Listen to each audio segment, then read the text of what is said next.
Do you have questions about setting up the Block Center in your classroom? Are you looking for tips and tricks to make your Block Center run more smoothly this year? Or maybe you just love taking a sneak peek into other teachers' classrooms. If any of that resonates with you, then you're in the right place. In this episode of Elevating Early Childhood, I'm going to pull back the curtains and give you a sneak peek of my Block Center.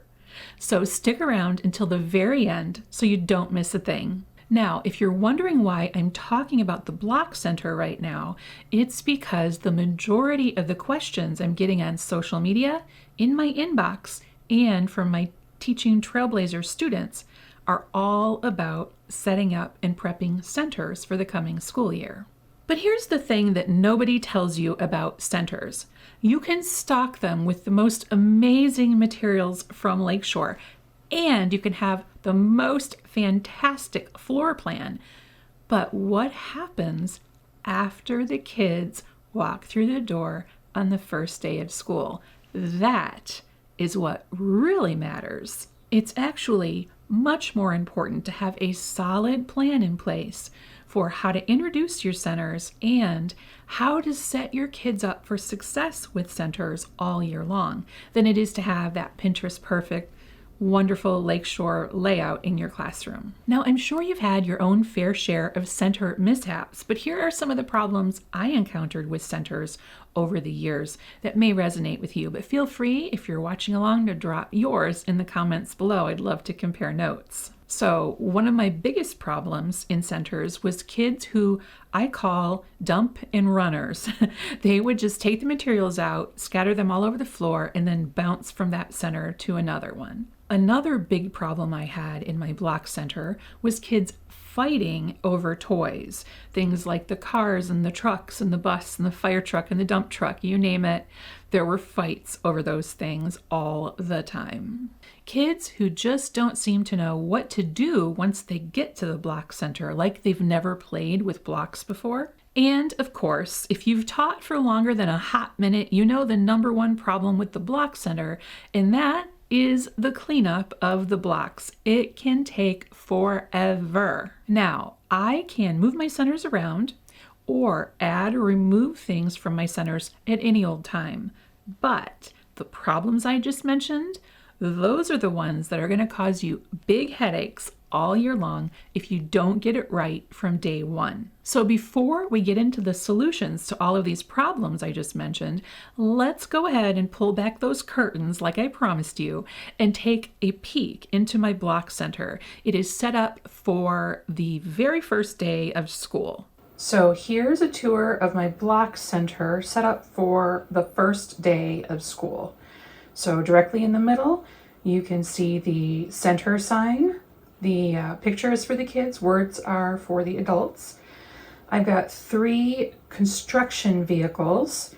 I've got one hardcover, board book construction zone there. I'm not going to put all of my my books for the Block Center out just yet. I've got 3 of these vehicles so that the kids, will have enough options. And each item is labeled. And then down here on the bottom, I have people, cars, and building blocks. The other areas are empty. So I'm basically going to be sharing with them or showing them how to use these 3 things, right? The people, the cars, and the vehicles, right? And the blocks. And every one of these has a label on the end and a matching label on the shelf to be sure that they know exactly where things go when they're done. And of course, there are some empty spaces. There is nothing wrong with that at the beginning of the year. So that is what it looks like in the very beginning of the school year. You can add to it as you go. Okay, so now that you've seen my block center set up for the first day of school, let's talk about those problems. So I have a 4-step solution for you to overcome those problems that I mentioned before. And first up are kids who dump the toys and leave without ever playing. So my number one solution to this problem is to model exactly how to use the materials in the center before letting your kids play there and each day thereafter. So what I have here is my free printable first 10 days of school lesson plans. Now, when I say lesson plans, it includes the center introduction. So this is my basic list of things to go in the block center at the very beginning of the year, and all the other centers as well. It's included in the free printable. And you can see I didn't follow it exactly for my block center, but these are just suggestions to give you ideas. I've got wood blocks, toy vehicles, cardboard bricks, that's one I didn't have, and people. Okay, and then for every center in your classroom, you have a script. So if you're the kind of person who needs that extra support to know exactly what to say to your kids, this is the exact script that I used every single year when I introduced my block center. Now, the free 10 days of school lesson plan includes the introduction script for every center. So that is going to be super helpful for you at the very beginning of the year, so you can be sure that all of your kids are on the same page with you before they ever set foot in the center. Next up, we have these I Can center signs with step-by-step visuals of what they can do in each center. So you already saw the center signs that I have with the pictures to help kids understand which center is which, right? And these are the same pictures you're going to use on your choice board or your plan, do, review board. And then what can they do? So in the block center or the building center, they can build, they can share, they can make blueprints. That's with like clipboards and paper, which I don't have out the very first day because they don't have any context for that yet. And then clean up. So you can put these out in each center, and you can cut them apart and then tape them back if you don't want to have the blueprints out there just yet. But I have one for every center. This is just a visual prompt to remind them these are the things we can do in this center if they need the extra support. Some kids won't, and they'll just take to it like fish to water, and they know exactly what to do. They have prior knowledge of what to do in the block center, and others need that extra visual support. So the next problem I mentioned was the fighting over the things like the cars, the vehicles, buses, fire trucks, you name it, whatever vehicles you have, they will fight over them, right? And so my number one solution to that, if you remember the video I just showed you, I have 3 of the construction vehicles because those are super popular, right? I have 3 of those. They're not ginormous. I used to have, and I still own, but I don't have them in this video that I showed you, 3 of those Fisher-Price buses, and I would have those out in the block center at the beginning of the year. And I also would add like a fire truck when we did fire safety, and I had other vehicles that I added throughout the year but then took back. So those 3 vehicles I showed you are construction vehicles. They're from Green Toys. People always ask me. I absolutely love them because little drivers match the color of the vehicle. So there's no more wondering over who drives which one, and they're just the perfect size, I think, for preschoolers. They're not too big. So having multiples. And then if you noticed, I had a whole tub full of cars with a label on the end and a label on the shelf. And that was full of smaller, just general cars. So they had a bunch of cars, and we had 3 of the larger construction vehicles. That should be enough of vehicles in the block center, I think. I have more of each of these things stashed away. So if I have an extra large class or a class that really loves blocks more than any other center, I can always bring them out. But having multiples of things and enough materials for all the children in the center is really going to go a long way in cutting down on the fighting. And of course, you'll need some other tools, like some system for keeping track of turns. Maybe this year, the bulldozer is the number one vehicle in your, it's always different every year which vehicle is the most coveted. But, I only have one bulldozer. So I have a cement truck and I have a dump truck, but I've only got one bulldozer. So what if everyone wants the bulldozer? What are you going to do? And so you can have, different types of systems where there's a clipboard with a blank piece of paper and a picture of the bulldozer. And if they want to turn, they write their name, if they can, or you write their name on the list on the clipboard, put it right next to your block center, and then as someone's finished with it, then that child can, go over, across his or her name off the list, and then play with the bulldozer, the hot toy, whatever that is. You could also use a timer, some kind of a visual timer, like the time timer or a sand timer to give turns. So that's going to go a long way to help with fighting over the, popular things in the block center. Next up is a solution for kids who don't know what to build, so they just bounce to another center. And I have these landmark structures, and they are like STEM building cards. Now, this is a small one. I printed it small so that it was just easy for you to see on the camera. I do have full page if you prefer to make like posters on the wall.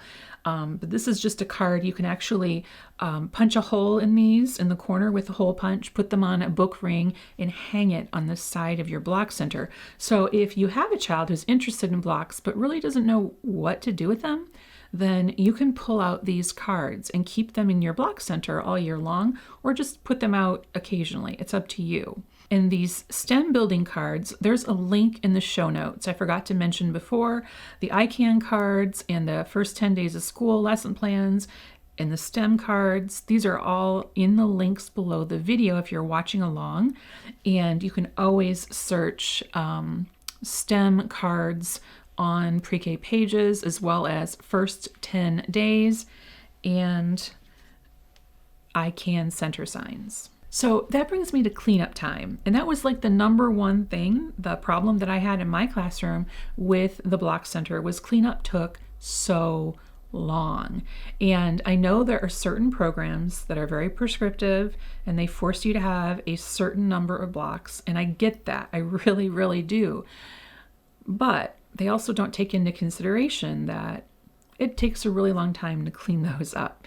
And if you have a very large class and no assistance at all from another adult, then those really large, heavy wooden blocks can become a safety concern. So I tend to have 4 tubs of blocks out, and then they can just put the blocks in the tubs. As long as I'm cognizant of the fact that I'm going to need to work on spatial relationships and geometric shapes and all of that kind of stuff, hit that a little harder in math because I am taking away that opportunity to do it during blocks. And I think as long as you keep that in mind, in my personal opinion, it's okay. If you work for one of those prescriptive programs or you're working within one of those programs, then you have to do what they say. But it's just my 2 cents. So the thing that you can do is have very, very clear expectations about what cleanup time looks like. And so in general, when I'm introducing centers, we start reading the ICAN Cleanup book after I've introduced and modeled how to use the block center and several other centers. Then I bust out this book, and this is from my Rules and Routines visual routines bundle. And inside, I just have a very general, I can put the blank away, right? So it's a repetitive, supportive structure because your kids can't read yet. And it's, I can put the blocks away, I can put the bricks away because a lot of teachers have, Lego bricks in their classroom.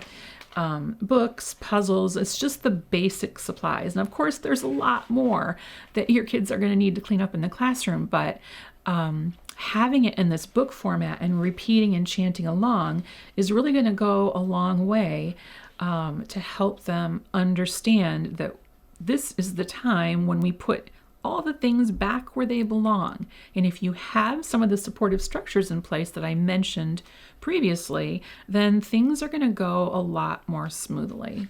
Now, saying clean up and having a visual prompt are two very different things, right? So have you ever noticed how if you tell your kids to clean up, they don't clean up? That's because young children, let me move this up, young children think in pictures until the age of 5 or 6. So you can stand there and tell them to do something until you are blue in the face.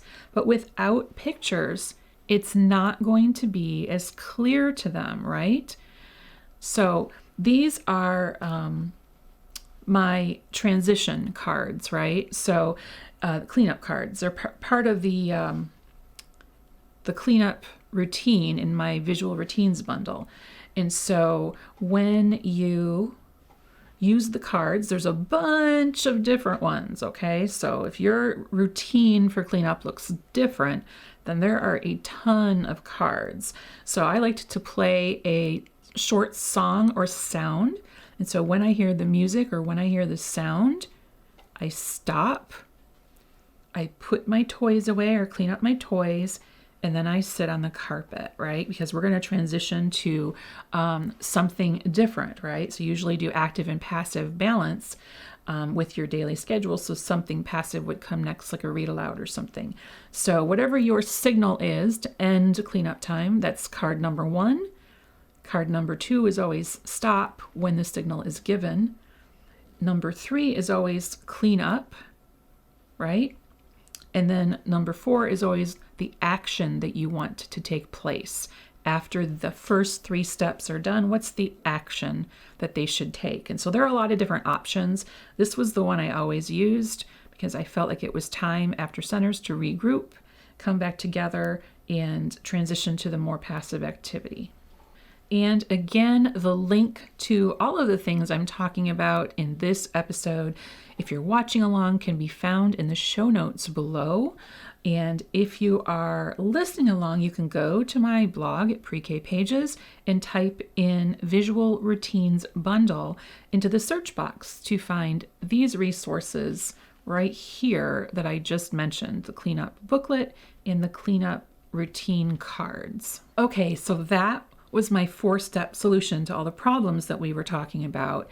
Without these solutions in place, you will be setting your students up for failure at center time. Now, of course, you don't have to use the ones I talked about in this episode. You can use your own, but it's really important to think about each piece that we just discussed when it comes to centers. So it's not all about making your center look great and having all the greatest materials, because you could do all of this with found objects if you wanted to. It doesn't make a difference. What does make a difference are thinking through all of the problems and the solutions in advance of the children walking through the door.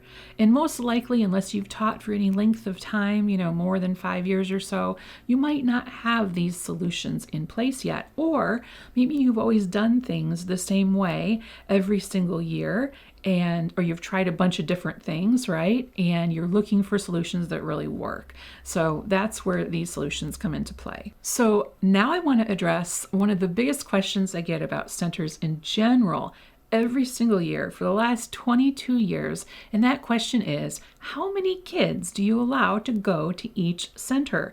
And the answer to that, I wish it was a simple one. I wish I could just give you a number and call it a day, but that's really not how it works. So here's the thing about limiting the number of kids in centers. Centers are designed to help kids develop self-regulation skills. So I think there's some people who think that centers are there to help kids, meet the standards, right? To help the kids meet the standards. And that's what centers are, that vehicle, right? Is kind of reinforcing your instruction. And that can be a byproduct of centers. Yes, that's a great benefit to them. But really the true purpose is to develop self-regulation skills, to have kids learn how to problem solve and negotiate, right? That is what they're learning to do during centers. They're allowed to practice being people, right? Because they don't know how the world works yet. They're just young children between the ages of 3 and 5. And so centers offer a supportive structure where you are there, right? You're in the classroom during centers so that you can guide the children in this problem-solving process, or you can be there to support them by providing them with the visuals that we just talked about, providing them with the modeling that they need in the beginning of the year. That is the true purpose of centers. But hey, that's just my 2 cents. So I hope you enjoyed this Block Center tour. If you would like to see other tours of other centers just like this, be sure that you're subscribed either on iTunes or on YouTube so that you won't miss another one of my center tour videos. Until next time, I'm Vanessa Levin. Onward and upward.